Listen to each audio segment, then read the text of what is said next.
Sir मैं तो अब यही जानने में इंटरेस्टेड हूँ कि ये हफ्ता बाजार कैसा रहेगा। वो जो 24,350 का माउंट एवरेस्ट जो दिमाग में चिपक चुका है बिल्कुल। मैं हमने चिपकाया आपके दिमाग हाँ, तो वो पार होगा कि नहीं, ये दीवार टूटेगी कि नहीं, क्या होगा? तो इस हफ्ते के लिए कुछ इंपॉर्टेंट चीजें जो आपको फोकस में रखनी। नंबर 1, 23,775, 23,900, ये आपके लिए स्ट्रॉन्ग सपोर्ट का काम करेगा।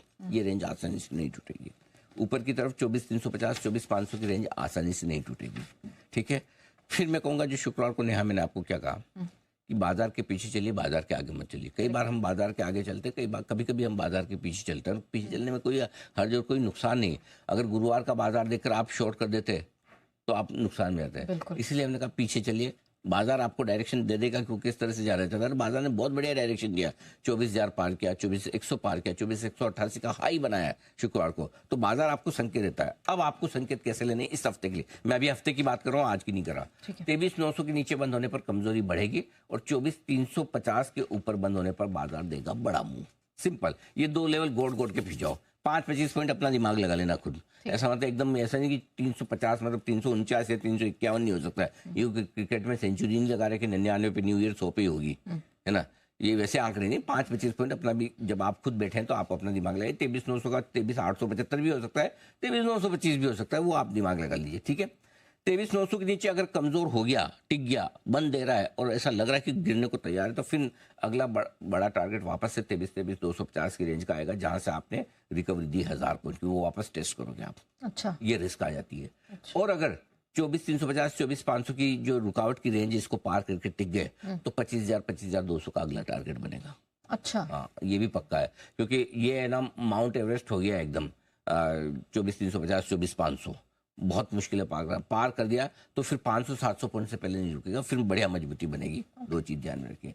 बैंक निफ्टी के लिए 6 दिसंबर की पॉलिसी सबसे ज्यादा अहम है। अगर 52,500 उसके पहले पार करके निकल कर टिक जाए, बंद हो जाए, तो बैंक निफ्टी आपको बड़ी तेजी के लिए तैयार होता दिखेगा। नीचे में 51,300 बड़ा सपोर्ट है। 51,750 के नीचे अगर आज या किसी दिन बंद हो तो कमजोरी खुलने के संकेत आएंगे। इतना खराब नहीं होगा लेकिन कमजोरी खुलने के संकेत आ जाएंगे। और 52,500 के ऊपर बंद होगा तो बड़ी मजबूती बढ़ेगी। आज बैंक निफ्टी के लिए मेक और ब्रेक दिन है। बैंक निफ्टी के लिए, क्योंकि जीडीपी आंकड़ों के दम पर बैंक निफ्टी को डिसाइड करना है कि उसे कमजोर होना है आंकड़ों को देखकर, या दरों में कटौती की उम्मीद, सीआरआर कट की उम्मीद में, या आरबीआई की तरफ से ग्रोथ को बढ़ावा देने की उम्मीद में वापस से बढ़ना है। सो बैंक निफ्टी मेक और ब्रेक है। आज सबसे ज्यादा सावधानी आपको बैंक निफ्टी में रखनी है और बैंक निफ्टी में वही है, पीछे चलिए, आगे नहीं। सिंपल सी चीज। अंडरस्टूड। तो सर अब क्या स्ट्रेटजी होगी आज का? जहां तक सवाल है, ग्लोबल संकेत लोकल संकेत दोनों मिले जुले हैं। ग्लोबल में कुछ अच्छा है, कुछ कम अच्छा है। लोकल में कुछ अच्छा है, कुछ कम अच्छा है।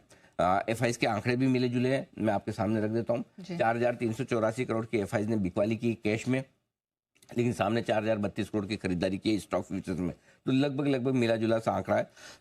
लोकल फंड ने 5700 करोड़ की खरीदारी की, तो उनके नंबर्स भी ठीक है। तो नंबर्स मिले जुले हैं, कोई दिक्कत नहीं। शुक्रवार की जो रिकवरी आई है वो सेंटीमेंट सुधारने वाली है कि कम से कम गुरुवार की एक्सपायरी खराब होने के बाद नई सीरीज की शुरुआत आपने ठीक की है। ऑटो बिक्री के आंकड़े मिले जुले तो ज्यादा असर नहीं डालेंगे। दोनों तरफ ट्रेडिंग के मौके मिल सकते हैं आपको। सीमेंट शेयरों पर विशेष नजर रखिए, जहां पर खबरें आ रही है कि शायद सीमेंट के दाम बढ़ने की तैयारी में है, तो मुझे लगता है कि वो एक सेक्टर है जो आप देख सकते हैं।